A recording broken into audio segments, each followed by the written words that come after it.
Red Wings fans, stand up.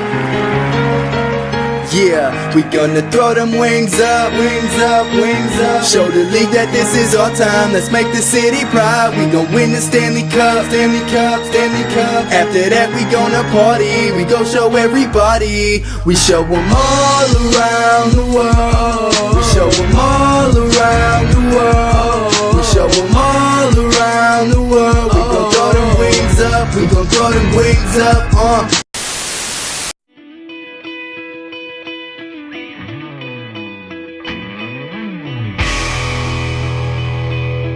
Hi folks, I'm Ken Kell and I'm joined by Steve Yzerman, the general manager of the Detroit Red Wings. Steve, welcome to our little program here, and let's start off with the Red Wings had 5 players, prospects that played in that World Junior Championship. What's your evaluation of those players? I think starting with the Canadian team, where we had 2 players, Jared McIsaac and Joe Veleno, both played significant roles for the Canadian team. Really pleased.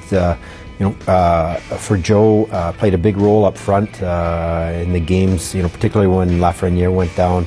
As a 19-year-old, it looked like he really stepped up and asserted himself and played a really positive role on the team. Jared, on the back end, he's missed the first half of the season, and prior to heading to Europe for the tournament, I think he got in 3 games back in junior, coming off the shoulder injury.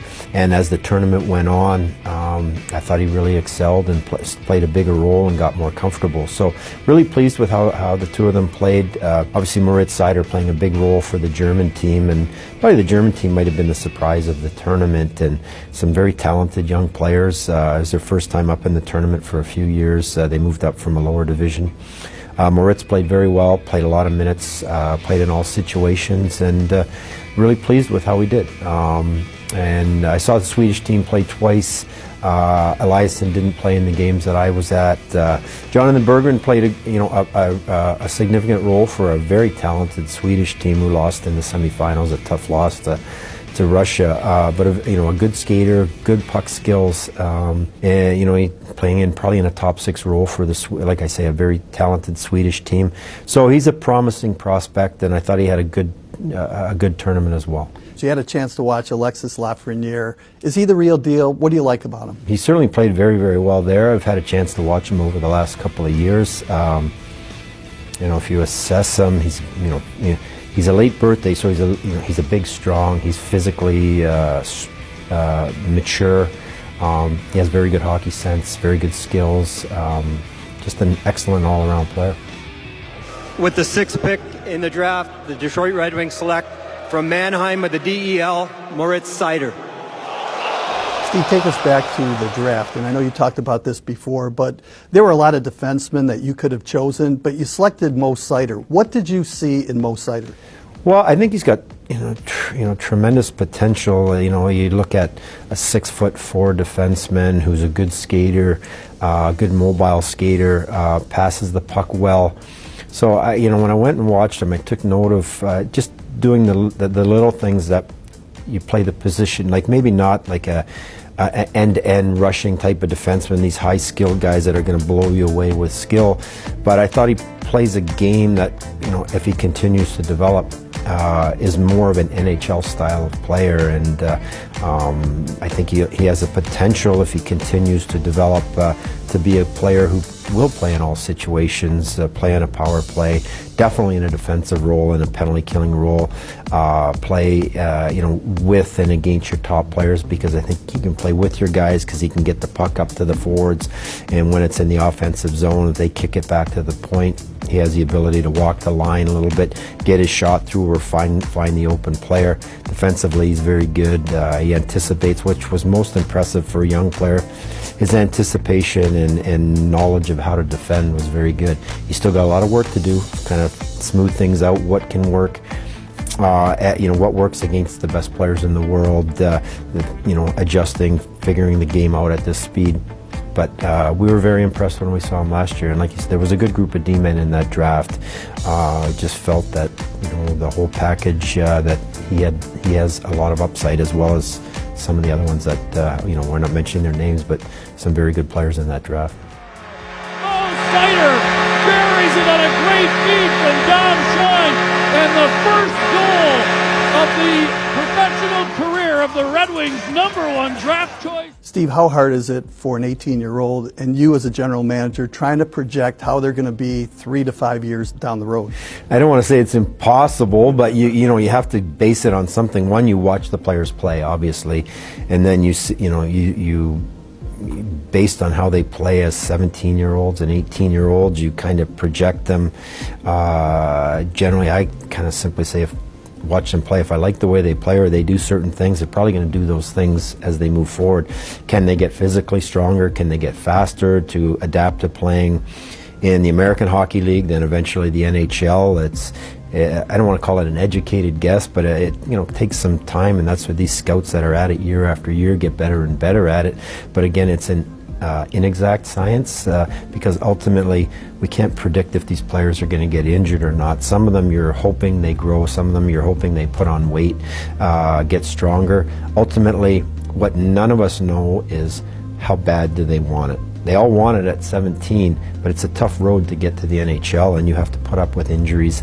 You have to put, setbacks along the way, and it's hard work to play in the best league in the world. And so you do as much work as you can to find out about the person. And again, now they're 17 and 18-year-old kids. Think back to yourself as a 17 and 18-year-old. You're not the worldly man you are today, right? And that goes for all of us. So you just, you're watching them go through, they're growing up, becoming adults, and how much do they love to play, how much burning desire do they have to be successful. Time tells that, and that probably is ultimately the difference maker to whether they become great players or not. And you're kind of assessing that on a 17-year-old, so it's tricky. Talk about the first half of the season now as we switch gears to the Detroit Red Wings. Hasn't been very impressive, but how do you as a general manager evaluate what has happened so far? As you know, everyone knows we're rebuilding. I'm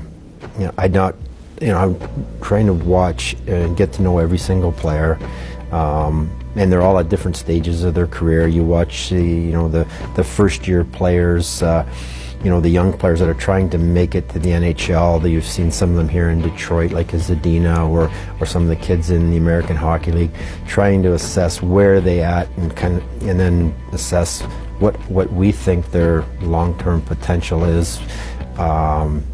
Then you have that group of players that, the nucleus of that core would be the Dylan Larkins and Anthony Manthas and Hroneks and at that age group of player, and that's really the core of our team moving forward. And just kind of as the year goes along, you see how they're developing, and we're kind of figure out, who's going to be here, or who's an important part of the team 1, 2, 3, 4 years down the road. And then with our veteran players, where do they fit in the short term, even in the long term?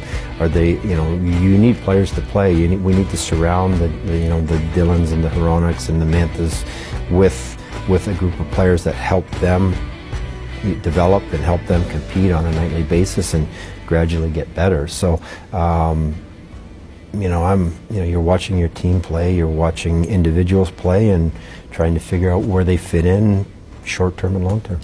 It's been kind of strange because the Red Wings have lost about 180 man games due to injury this year. Is it hard to evaluate the coaching staff? Because let's face it, they haven't really had the whole lineup in for several games, have they? There's 1 or 2 or 3 teams every year that just get hammered by injuries, and this team, we've had injuries from day one of training camp, really, and regardless of the injuries, our record, our team's performance, it's somewhat unfair to pin that on the coaching staff at this point. But the injuries make it really difficult to really know, truly what you have. So it happens. There's nothing you can do about it. You work your way around it, and it gives other players an opportunity to play. And for our coaching staff, it gives them an opportunity to try different things, and you're kind of forced to get creative a little bit, play players in different positions, adjust the systems you play a little bit, try new things because you're trying to figure it out. So you try to put up, kind of a positive spin on things and try to, learn from it all. When you were in Tampa Bay, they went through kind of a rebuilding phase, just like we're rebuilding here in Detroit. Are there any similarities or differences between what you had to look forward to in Tampa Bay as far as making that team better as opposed to here in Detroit? Well, when I got to Tampa, they had the first and the second pick in recent drafts. So you had Steven Stamkos, who was a young elite scorer, and Victor Hedman, who was a blossoming second overall pick. The Red Wings, the highest we've picked to this date in recent years is the sixth pick in Philip Zadina, who we're starting to see become an NHL player here. So the difference. You go to Tampa, they've already had that first and second pick. They've got those kids, and then you had kind of a couple superstars in Marty St. Louis and Vinny LeCavalier at the time. The Red Wings don't have that Stamkos and Hedman at this time. So there's a little bit of a difference, but the process of rebuilding, kind of similar. You're trying to add some, my first year down there, we went to the semifinals. It wasn't really any of our expectation, and it changed kind of the plan. You're thinking, my first draft, we picked 6th overall, and you're kind of anticipating, well, the team has picked 1st, 2nd, 6th. We're probably another year or two, and here we go and get to the semifinals. You're picking 27th, and so things can change. There's some unpredictability or unpredictability, I guess, in this whole process. But the plan was, we're going to hold on to our draft picks. We're going to kind of build patiently. And years 2 and 3, we kind of regressed. I think we missed the playoffs in years 2 and 3, and we were adding, whether it be college free agents, junior free agents, or just trying to accumulate talent and draft picks. And, year 4, we got a little bit more competitive. So kind of the philosophy is the same. It's just the starting point is a little bit different for me. The season is winding down, Steve, as you know. I mean, we're a little bit more than halfway through, and it's hard to believe that the trade deadline's coming up February 24th. Are you going to be active? Are you going to be passive? Are you going to take a wait-and-see approach? What's it going to be like for you at the trade deadline? Our goal is to, if we can, acquire more draft choices. How do you do that? It really depends on what other teams want to do. So I can't give you a definitive answer on my plan isn't to be passive. Certainly I'm looking for ways to build for the future, and in doing that, you're trying to acquire draft picks, you're trying to acquire prospects or young players that can come into the organization sooner than later. As we sit here today, can I tell you we can definitely do that? No, it's basically teams, including ourselves, at this stage, we're getting ready for our mid-season amateur meetings, our mid-season pro meetings, which leads up to the trade deadline, and everyone is doing that between now and the next 2 weeks. So we talk with other teams and let them know this is kind of where we're at, what we're thinking. Let me know if there's anything of interest or you have any ideas, and over the course of the next couple weeks, you get a better indication of what you might be able to do come the deadline, and do that. But if we're going to do anything, if I were to answer it, I would say our goal would be to try to acquire young assets at the deadline if we can. And today I can't tell you I can definitively do that. We'll talk more with you as we lead up to the trade deadline. I'm sure things might change a little bit. But second half of the season here, Steve, from a general manager standpoint and all your scouts, what do you look forward to here in the second half of the season? That young core of the team, and I'll use Zadina as an example just because he's been called up. I look for him, if he stays here with the team as we get our team healthy, continued improvement. Philip Hronek, with all the injuries and missing on the back end and missing Danny DeKeyser for an extended period, it's really thrown a young player who's really in his first full season in the NHL. He's in there playing with and against with our best players and against the other team's best players every single night. Baptism by fire. He's held his own. He's learning a lot. So I look for continued development and evolution of our younger players. Even a young Madison Bowie, who's playing a lot of minutes. Watch for him to continually develop, and that goes for all of our younger players. And then really, we got some of our veteran players that are here that have term on their contracts that are going to be here. Continue to talk to the coaching staff about pushing them to elevate their game, to get it back to levels that everyone expects from them, and even to progress to become good players. They have years left on their career to play, and they have a lot to play for. So we can sit and float through the season and not try, that doesn't do anybody any good, and it's not going to happen.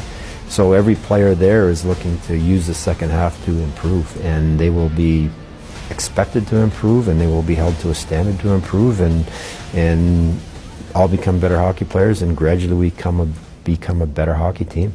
Steve, last year we saw Philip Zadina play 9 games and then was sent back to Grand Rapids. Will the fans here in Detroit see guys like Gustav Lindstrom or maybe a Mo Seider for, you know, maybe a short amount of time before the season ends? Potentially, yeah. I don't have anything set in stone, but that's certainly in the back of our mind. You mentioned Gustav Lindstrom. He's he is a pro player. Whether he plays 1 game or 15 games in the NHL is irrelevant. His contract is in place and will go. The younger players, the Velenos or Seiders, who are, you have to take into consideration the 9 to 10 games as far as the counting towards a year pro or whatnot. You take into consideration, do we bring them up and play them some games, give them a feel for the NHL? That's certainly something we'll consider. Again, I wouldn't sit here today and say absolutely you're going to see this player or that player here, but I think it's safe to assume that at some point some of these young guys will get up here and play some games as the season winds down. Finally, Steve, let's talk about the fans here in Detroit, because despite the record, the Red Wing fans and the attendance here in Detroit is in the tops of the league right now. So what are your thoughts about the fans and the fan support of this hockey club? Again, you and I, we've been here for a long time. We know the passion of hockey in the city, and our fan base has been tremendous supporters. And for this year, we know where we are in the standings. We know what our record is. I've been, really thrilled with the enthusiasm and of our fan base, of watching the games, supporting the team, and having a positive attitude and outlook for where we're at and what we're trying to do. So I'm very appreciative of it, and I'm hoping everybody can remain patient as we kind of go through this process, because it's going to take, as I've said, I'm going to say it again, it's going to take some time. Appreciate your time, Steve. As always, all the best the rest of the way. Great. Thanks, Ken.